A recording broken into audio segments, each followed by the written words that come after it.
Assalamualaikum warahmatullahi wabarakatuh. Alhamdulillah. Nahmaduhu wa nasta'inuhu wa nastaghfiruh. Wa na'udzu billahi min syururi anfusina wa min sayyiati a'malina. May yahdihillahu fala mudhillalah wa may yudlil fala hadiyalah. Ashhadu an la ilaha illallah wahdahu la syarikalah wa ashhadu anna Muhammadan abduhu wa rasuluhu la nabiyya ba'dah. Allahumma salli wa sallim wa barik ala sayyidina Muhammadin wa ala alihi wa ashabihi wa man wala wa la hawla wa la quwwata illa billah. Amma ba'd. Ibu-ibu dan bapak-bapak serta saudara-saudara, alhamdulillah pagi ini kita dapat melanjutkan perjumpaan kita, dan mulai pagi ini kita akan membicarakan surah Al-Fatihah berturut-turut sampai nanti selesai. Untuk pagi ini saya akan menerangkan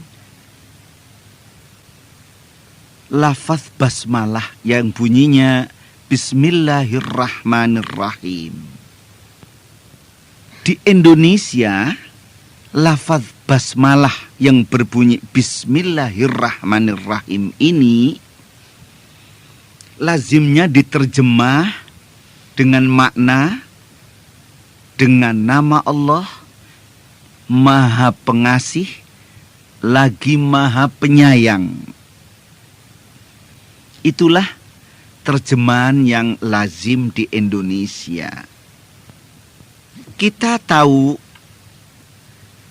bahwa lafaz basmalah ini berupa satu kalimat bahasa Indonesia ya, atau dalam bahasa Arabnya suatu jumlah. Kita lihat tarkib atau susunan dari kalimat ini, yaitu tarkibul jumlah, susunan kalimat daripada lafaz basmalah ini. Lafaz ini diawali dengan bismillah, bismi. Itu di dalam kaidah bahasa Arab ini namanya jar dan majrur. Binya harfu jar, isminya jadi majrur biba. Saya ulang, menurut kaidah bahasa Arab, jar wa majrur itu harus ada muta'alik. Muta'alik itu tempat untuk bergantung, tempat untuk bersandar. Yaitu sebelum lafaz bismi itu mesti harus ada kalimat. Kalau istilahnya di dalam bahasa Arabnya ada jumlah sebagai muta'alik, tempat bergantung atau tempat bersandar. Jumlah sebelumnya ini baik jumlah ismiyah atau jumlah fi'liyah. Jumlah ismiyah yaitu jumlah atau kalimat yang diawali dengan isim yaitu kata benda. Sedang jumlah ismiyah yaitu jumlah atau kalimat yang diawali dengan fi'il, dengan kata kerja. Padahal di sini tidak ada. Lafaz ini langsung berbunyi bismillah, bismi. Sebelumnya tidak ada apa-apa. Maka ini namanya jumlah yang menjadi muta'alik daripada kalimat bismi ini maghdzuf namanya. Maghdzuf itu namanya tersembunyi. Maka di dalam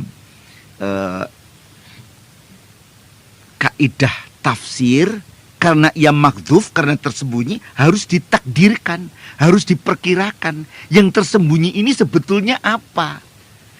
Ulama mentakdirkan, memperkirakan bahwa jumlah yang maghdzuf, kalimat yang tersembunyi adalah abda'u. Abda'u, aku memulai.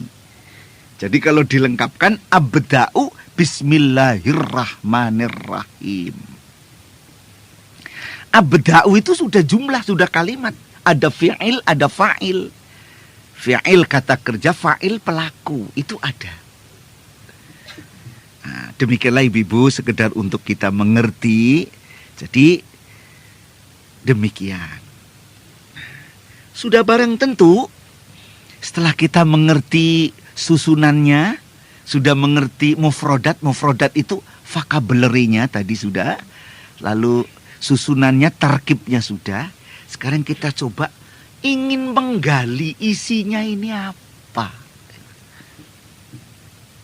Ibu-ibu, bapak-bapak, saudara-saudara yang hadir di studio maupun yang di rumah, ya, sebagai pecinta radio Kayu Manis, boleh mencatat, boleh mendengarkan. Kalau masih ngantuk ya sambil dengar gitu ya.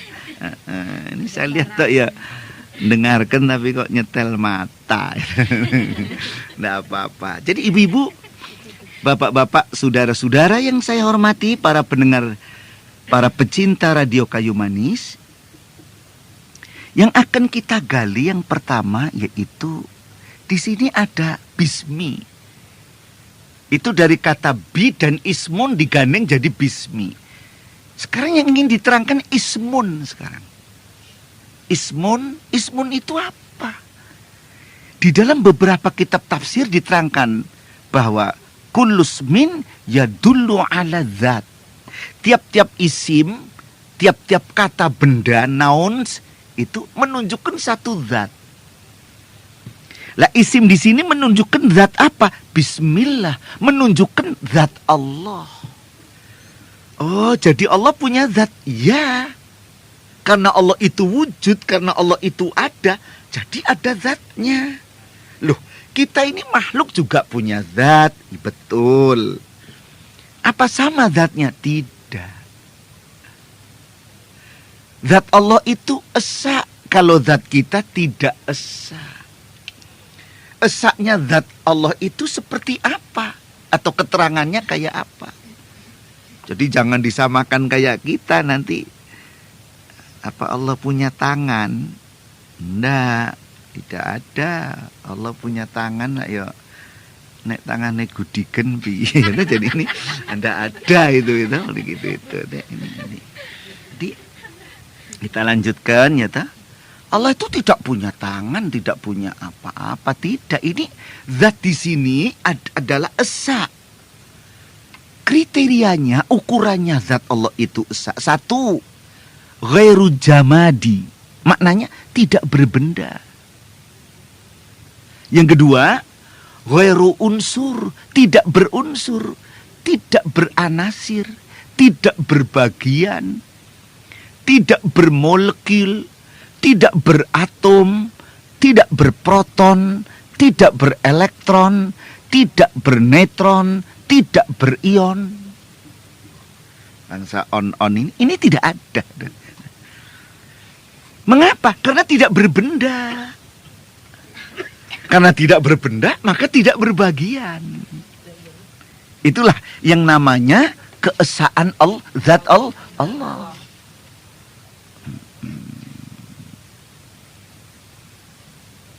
Itu namanya konsepsi tentang Tuhan di dalam Islam itu demikian.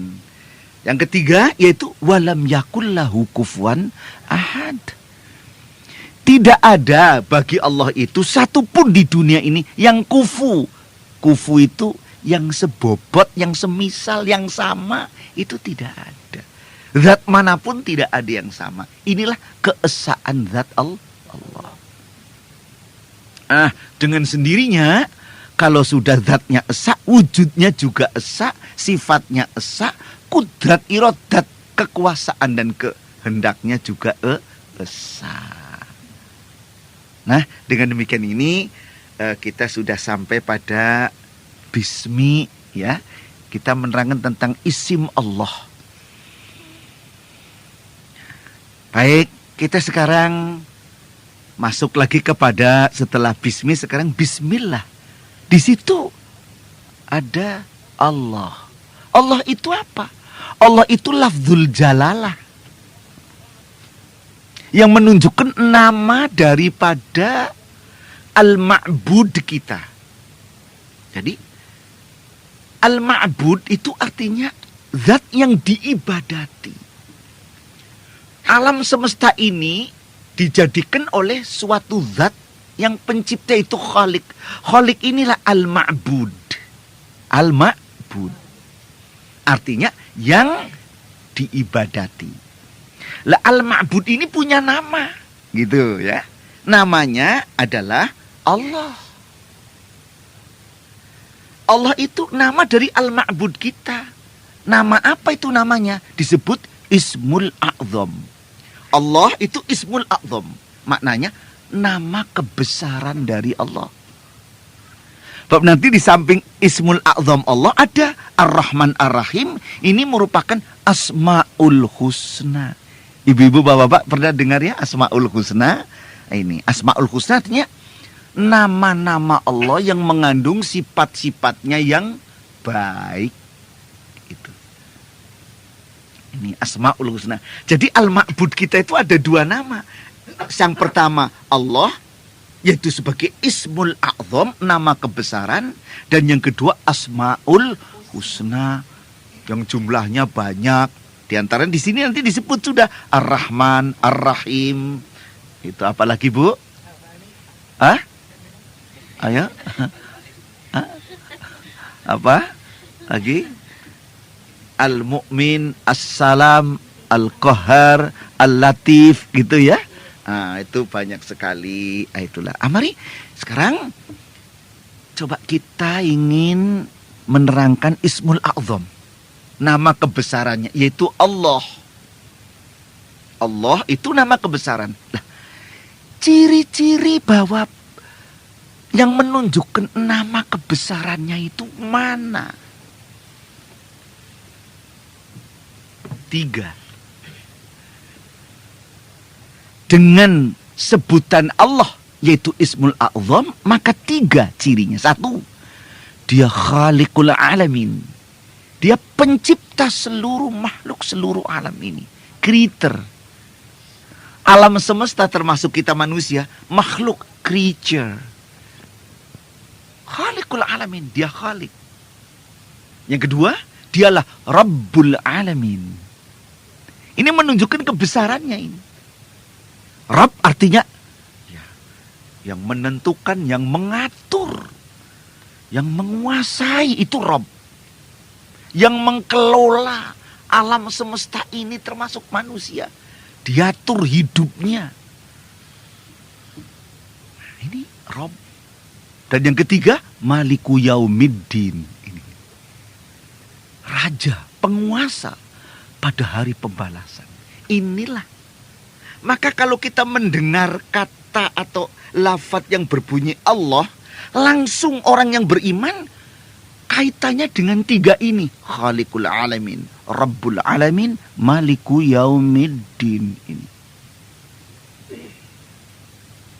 Jadi ini ibu-ibu kadang-kadang, bapak-bapak ini kadang-kadang kan dengar kan kalimat Allah atau melihat tulisan Allah, itu tulisan lafzul jalalah, merupakan Ismul A'zam, nama kebesaran dari al-ma'bud kita. Nah, maka sebagai orang yang beriman, tentunya ibu-ibu, bapak-bapak, saudara-saudara, demikian. Kalau mendengar kata Allah disebut, itu merasa ada kaitannya. Karena apa? Dia Khalik, kita makhluk. Dia yang menciptakan, kita yang diciptakan. Mesti ada hubungannya. Dia yang mengatur, kita yang diatur. Selalu ada hubungannya. Apa hubungannya? Nah, di dunia saja tidak. Begitu kita mati, dia yang menentukan. Dikubur mau disiksa apa tidak. Nanti di akhirat, ayo. Di akhirat itu ada 2 RT. RT Jannah dan RT Jahanam, gitu ya. Nah, itu kita itu di sini sedang memproses KTP kita ini ya. Itu ya, mau kemana kita ini. Itu. Nah, itulah. Yang menentukan, yang mengatur itu Maliki Yaumiddin, Allah. Nah, kapan kita mau pisah terlepas dari Allah? Tidak pernah. Maka itulah dengan kita sebagai orang beriman kok lalu mendengar atau melihat tulisan Allah begitu, mesti selalu ada kaitannya. Kalau ada orang kok mendengar Allah, nama Allah disebut atau melihat tulisan yang bunyinya Allah gitu kok tidak ada hubungannya, ini ya tanda keimanannya ya kurang itu. Ya pas-pasan gitu lah ya. Pas-pasan gitu ya. Nah, inilah bisa aja daripada tidak ada katanya ini. Itulah daripada pas-pasan ya. Barang kalau pas-pasan itu mertanggung loh itu ya. Iya loh. Ibu-ibu apa mau punya suami pas-pasan? Ayo, enggak mau loh. Di bapak-bapak juga gitu ya Pak Susilo ya. Apa mau punya istri pas-pasan? Nah, nanti ditanya gimana Mas pas? Baiklah kita lanjutkan ibu-ibu, bapak-bapak dan saudara-saudara, para pecinta radio Kayu Manis, baik yang di studio maupun yang berada di rumah. Jadi itulah maka Allah berfirman di dalam surah yang ke-8, Suratul Anfal ayat kedua, tanda orang beriman. Allah berfirman, innamal mu'minuna alladzina idza dzukirallahu wajilat qulubuhum. Maknanya bahwa sesungguhnya tidak ada lain. Al-mu'minuna, mereka orang-orang yang beriman itu adalah mereka orang-orang yang apabila disebut nama Allah, wajilat qulubuhum, hatinya bergetar. Ini maaf, kata-kata bergetar itu bukan terus hatinya deduk. Itu namanya jantungan itu nah. Bukan begitu ya toh. Yang dimaksud bergetar itu ada komunikasi dengan Allah. Melihat tulisan Allah atau disebut nama Allah, hatinya langsung kontak lebih dekat, intim, akrab, taqarrub ilallah. Itu tanda orang beriman. Disebut nama Allah kok sama sekali merasa tidak ada hubungan, tidak kontak. Lah ini tanda penyakit turunan. Oh ya pas-pasan. Ya. Syukur ngaku. Jadi inilah syukur ngaku. Ini pas-pasan. Iya. Lah maaf, ibu-ibu barangkali bapak-bapak ini dulu zaman masih pacaran itu ya. Ini cerita ini, nostalgia ini ya. Ini si Ece ketawa ini. Jadi upama waktu pacaran, kok nama pacarnya disebut orang. Sedang berada di stasiun, nama pacarnya disebut. Upama saja pacarnya namanya Titi gitu. Begitu mendengar kata titik, minimal hatinya makter. Itu ini jelas. Ini minimal loh ini. Minimal hatinya gitu loh. Nah mengapa kok hatinya makter? Karena ya ada sangkut pautnya dengan gadis yang namanya Titi. Maka hatinya bergetar. Coba kalau tidak ada hubungannya dengan Titi, gak akan bergetar.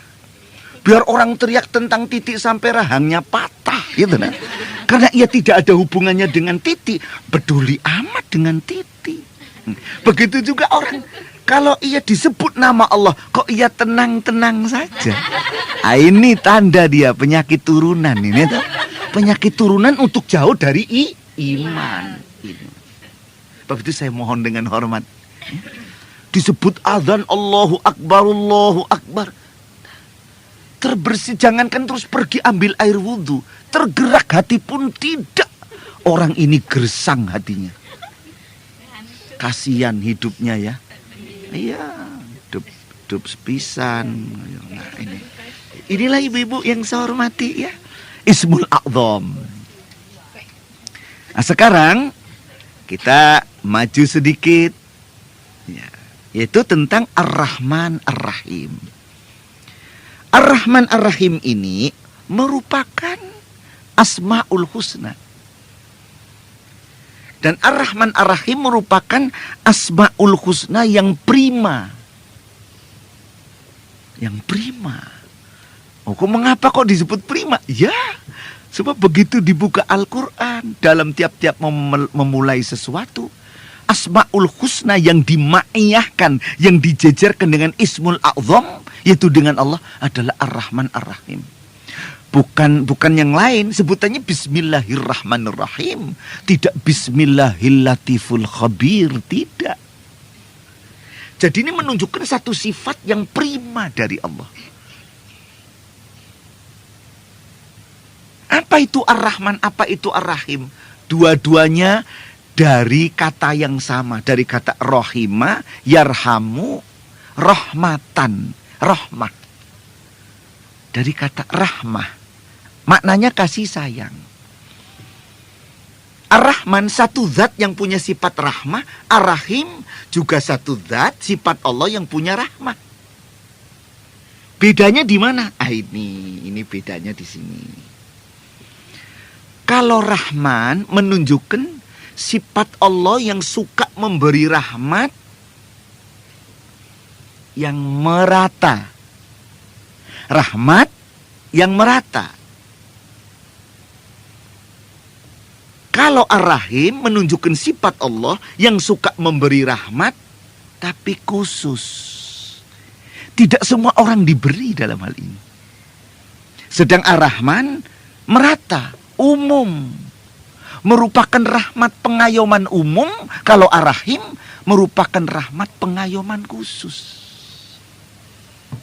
Lah umumnya bagaimana yang merata ini? Yang merata ini, satu contohnya.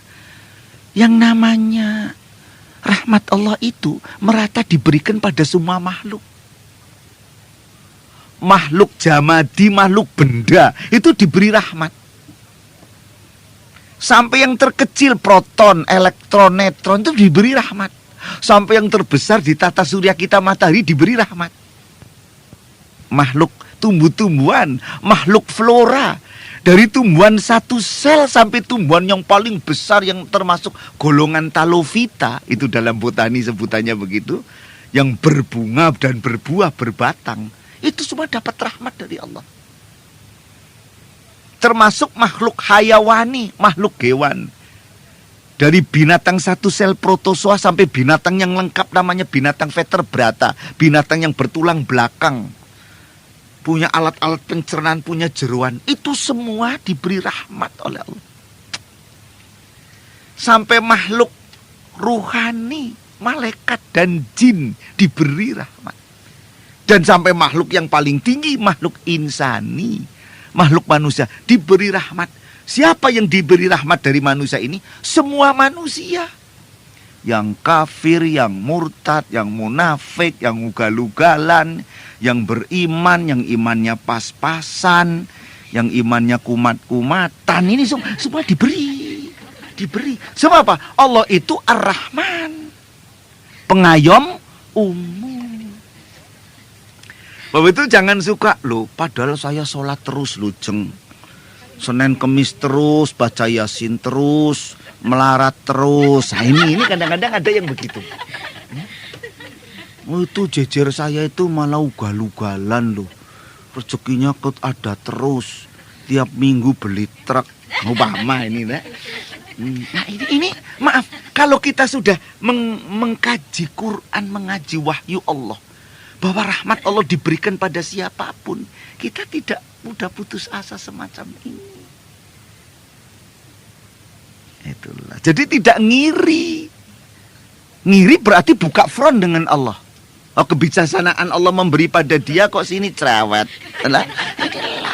Tidak boleh. Ya.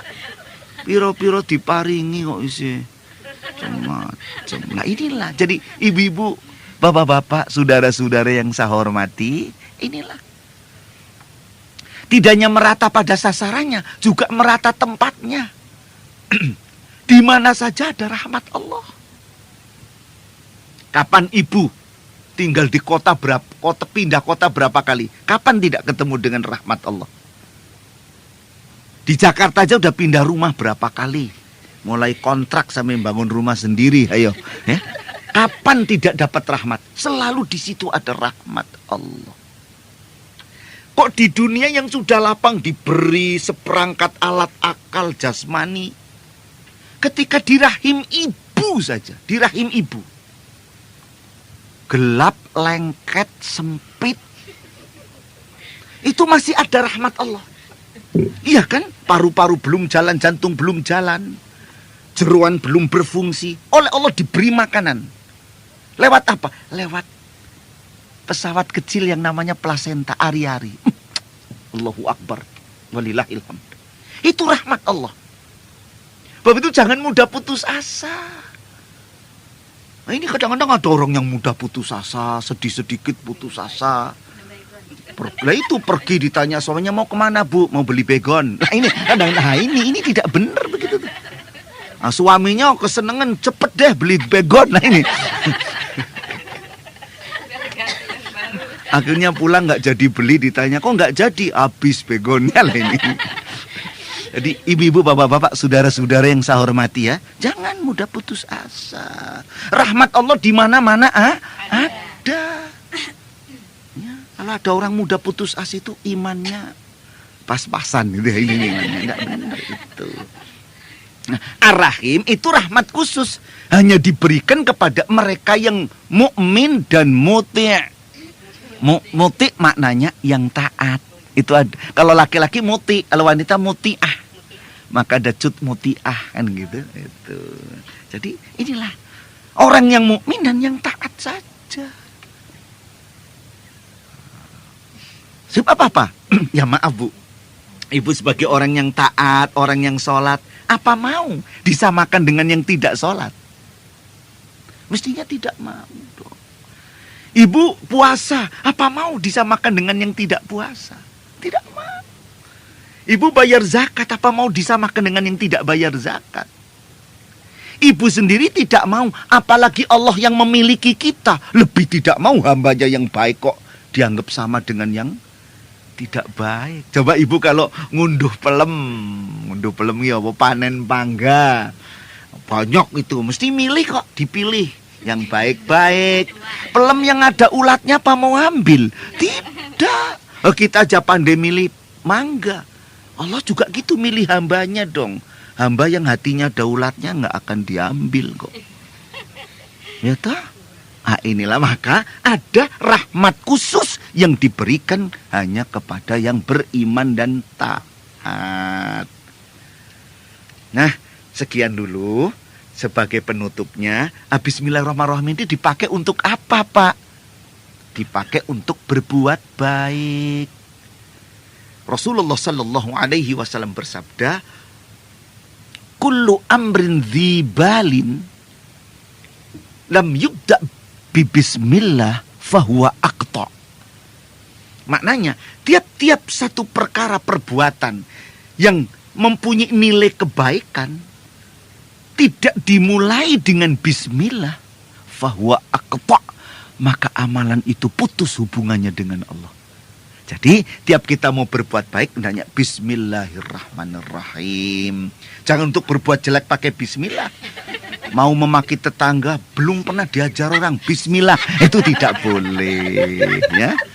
Nah, baiklah ibu-ibu, mari kita tutup pengajian ini, taklim ini dengan membaca bersama-sama. Ayo, alhamdulillahi rabbil alamin. Sekian, wabillahi taufik wal hidayah. Assalamualaikum warahmatullahi wabarakatuh.